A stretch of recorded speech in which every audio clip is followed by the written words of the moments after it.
ODI இன்டர்நேஷனலில் வந்து most run getter top 5ல யாராக இருக்கான்னு சொல்லிட்டு பார்த்தீங்கன்னா, முதல் இடத்துல வந்து சச்சின் இருக்காரு. அவர் எடுத்த ரன்கள் 18,426.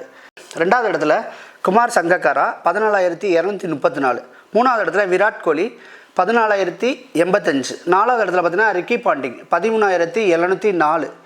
அஞ்சாவது இடத்துல யார் இருக்கான்னு கேட்டோன்னா நம்ம சனத் ஜெயசூர்யா இருக்காரு 13,430. ஆறாவது இடத்துல யார், ஏழாவது இடத்துல யார், எட்டாவது இடத்துல உங்களுக்கு தெரிஞ்சுன்னா கீழே உள்ள கமெண்ட் பாக்ஸில் கமெண்ட் பண்ணுங்கள். இதில் வந்து பார்த்தீங்கன்னா இப்போ விளாண்டுக்கிட்டு இருக்கிறது யாருன்னு கேட்டால் விராட் கோலி. அவர் வந்து நம்பர் 1, அதாவது 1வது இடத்துல உள்ள 18,426. கிட்டத்தட்ட 4000 ரன் தேவைன்னா 4 வருஷம் கிட்டத்தட்ட ஆடணும். இவரை வந்து ஓடிஐ ரன்னை வந்து சச்சினை பீட் பண்ணுவாருங்கிறது கொஞ்சம் கஷ்டமான காரியம் தான். ஏன்னா வருஷத்துக்கு 1000 ரன்ஸ்லேருந்து 1200 ரன்ஸ் தான் அடிக்க முடியும். பொறுத்திருந்து பார்ப்போம். இந்த வீடியோ பிடிச்சிருந்துச்சுன்னா லைக் பண்ணுங்க, ஷேர் பண்ணுங்க, கமெண்ட் பண்ணுங்க. ரஃபி தியேட்டரை மறக்காம சப்ஸ்கிரைப் பண்ணிருங்க, பெல் பட்டனை கிளிக் பண்ணிருங்க.